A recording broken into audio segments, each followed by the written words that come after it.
Halo, saya Sumarpung. Selamat datang di channel Halim 2020. Pada kesempatan ini, kita akan membahas tentang training dan coaching sebagai langkah selanjutnya setelah proses hiring.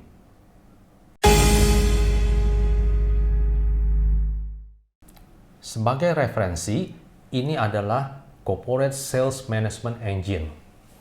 Dan training and coaching merupakan bagian dari komponen people, yaitu bagian dari proses development dari sales team. Mari kita coba lihat lagi tabel kecil di bawah ini. Setelah kita mendapat kandidat dari proses hiring, berarti kandidat tersebut more or less secara garis besar telah memenuhi profil yang kita cari, yaitu kolom yang sebelah kanan. Tapi biasanya jarang sekali ada kandidat yang betul-betul perfectly 100% fit dengan profil yang kita cari. Selalu ada gap. Nah, justru itulah gunanya training. Jadi tujuan training dalam hal ini adalah to close the gap antara kondisi kandidat tersebut dengan profil yang kita kehendaki. Nah, untuk training banyak yang available di market, baik sales training maupun sales management training. Untuk sales training durasinya 1-2 hari, dan untuk sales management training sekitar 2-3 hari. Nah, yang saya mau highlight di sini adalah carilah training yang kurikulumnya betul-betul spesifik dan dapat menunjang closing the gap antara kondisi kandidat dengan profil yang kita kehendaki. Dengan kata lain, trainernya harus betul-betul memahami profil yang dikehendaki ini. Kalau misalnya kurikulum training isinya terlalu general atau agak umum, ya tentu nanti akibatnya jadi kurang efektif. Gap yang tadinya kita mau close, ternyata masih tetap ada gap. Selain training, juga perlu coaching. Kenapa? Kalau Anda lihat, training kan cukup singkat, hanya 1-2 hari atau 2-3 hari saja. Nah, setelah mendapat teori selama training, tentu perlu latihan dan juga perlu praktek. Nah, pada saat praktek itulah supaya lancar, perlu coaching. Jadi, durasi coaching jelas lebih panjang dibandingkan training. Berapa panjang? Well, tergantung sampai orang tersebut lancar dalam prakteknya. Di sini bisa saya highlight bahwa coaching sangat penting dalam corporate sales management. Kenapa? Kalau Anda lihat sebelumnya, di episode sebelumnya, corporate sales management dapat dilihat sebagai suatu engine dengan cukup banyak komponen di dalamnya. Nah, supaya semua komponen tersebut dapat dilaksanakan dengan baik, dengan benar, dengan komplit, perlu coaching. Apalagi ada komponen yang cukup kompleks, yaitu sales process dan metodologi. Supaya sales process dan metodologi ini benar-benar dipahami oleh semua sales team, termasuk tim yang baru di-hire, definitely perlu coaching. Jadi, coaching adalah to make sure best practices yang dipunyai oleh perusahaan dapat ditularkan kepada semua sales team, termasuk yang baru di-hire. Ini adalah coaching untuk para account managers. Kalau dilihat di sini, ini adalah komponen-komponen di dalam sales management engine. Jadi, ada coaching dalam melaksanakan sales process dan metodologi. Memang sales process, terutama yang metodologi, agak kompleks. tanpa coaching akan sulit bagi mereka melaksanakannya, terutama yang baru di hire. Lalu ada account planning, yaitu membuat account plan. Account plan bisa simple, hanya beberapa halaman, atau juga bisa belasan halaman, tergantung kebutuhan perusahaan. Nah, tanpa coaching, tentunya the new hire akan kebingungan apa yang saya mesti isi, apa saja yang penting yang mesti diisi. Begitu juga dengan territory planning. Opportunity planning juga cukup kompleks karena teorinya cukup dalam di sini. Definitely sangat perlu coaching. Di dalamnya ada strategi dalam memenangkan deal atau memenangkan proposal. Lalu daily sales activities. Ini kelihatannya simple, tapi tanpa coaching, mereka kebingungan apa yang mesti diisi. Nanti end up-nya malah isinya nggak ada apa-apanya. Nah, itulah gunanya coaching di sini. Selain itu, juga dalam menggunakan CRM. Mungkin ada yang berpikir, CRM suatu tools yang sudah jadi, tinggal dipakai. Tapi berdasarkan pengalaman yang kita lihat, tanpa coaching, kebanyakan CRM isinya kosong. Kenapa? Karena mereka juga kebingungan apa yang mesti diisi, mana yang penting.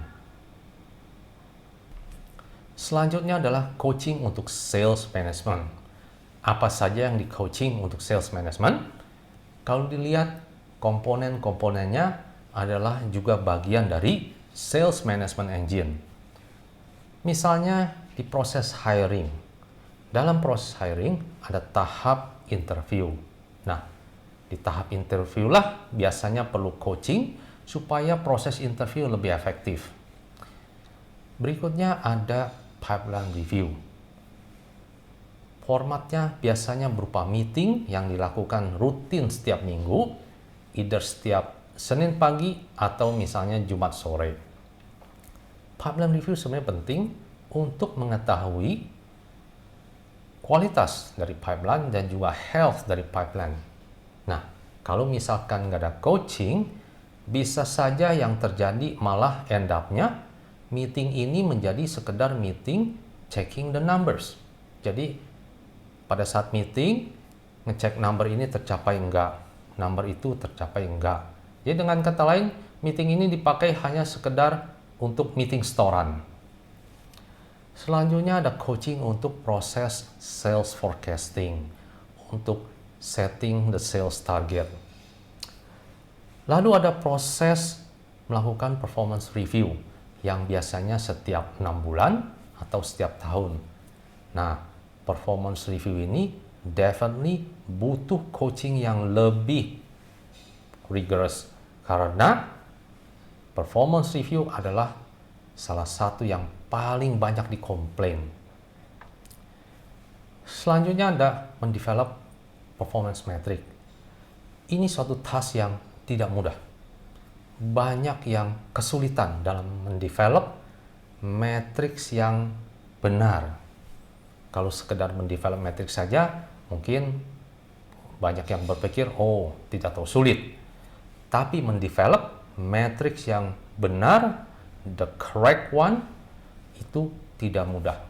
Nah, definitely perlu coaching. Yang saya mau highlight di sini adalah semua proses coaching ini menggunakan real data. Kenapa? Karena proses coaching berjalan selama mereka mempraktekkan teori yang didapat selama training. Nah, prakteknya menggunakan real clients, jadi menggunakan real data. Best practice dari coaching adalah terintegrate dengan training. Jadi, terintegrate dalam satu cycle. Misalnya, dalam satu cycle ada 10 hari. Di mana dalam satu cycle itu ada 2 hari training yang terdiri dari teori dan exercise, lalu dilanjut dengan 8 hari coaching. 8 hari coaching ini ngapain aja? Well, turun ke lapangan mempraktekkan teori dan exercise yang sudah didapat sebelumnya menggunakan real client dan real data. Tentu coachingnya nggak perlu tiap hari, tentu saja. Coaching diperlukan pada saat-saat yang dibutuhkan saja. Nah, satu cycle ini terus diulang selama beberapa kali, misalkan selama 6 kali atau 2 bulan. Mungkin Anda bertanya, well, trainingnya mungkin nggak perlu sampai 6 cycle, karena kurikulumnya misalkan cuma 2 atau 3 cycle saja. No problem. Cycle-cycle selanjutnya adalah berisi coaching. Jadi coaching ini, cycle-nya bisa dilanjutkan sepanjang yang diperlukan sampai sales team-nya semua familiar dan comfortable waktu menjalankan semua komponen yang ada di dalam sales management engine. Sekali lagi, benefit dari coaching ini adalah semuanya praktek langsung menggunakan real clients dan real data. Itu akan jauh lebih efektif. Lalu dalam kondisi the new normal, apa pengaruhnya pada proses training dan coaching? Untuk training, sudah ada online training. Saya rasa sudah cukup umum. Nah, lagi pula, learning management system yang available juga sudah cukup baik. Untuk coaching, bisa dilakukan dengan online coaching. Dan ini juga possible karena data-data perusahaan sudah banyak yang cloud-based. Jadi kalau misalkan sudah cloud-based, tidak ada lagi isu soal akses data dari manapun Anda berada. Jadi dengan kata lain, coaching pun bisa dilakukan secara online. Sebagai kesimpulan, training diperlukan untuk closing the gaps, sedangkan coaching diperlukan untuk memastikan suksesnya implementasi dari corporate sales management. Nah, dua hal ini, baik training dan coaching, bisa dilakukan secara internal maupun eksternal. Jadi, kalau misalkan diperlukan, jangan sungkan untuk mendapat help dari konsultan eksternal.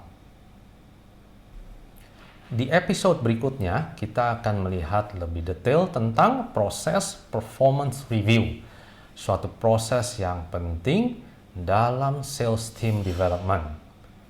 See you next time.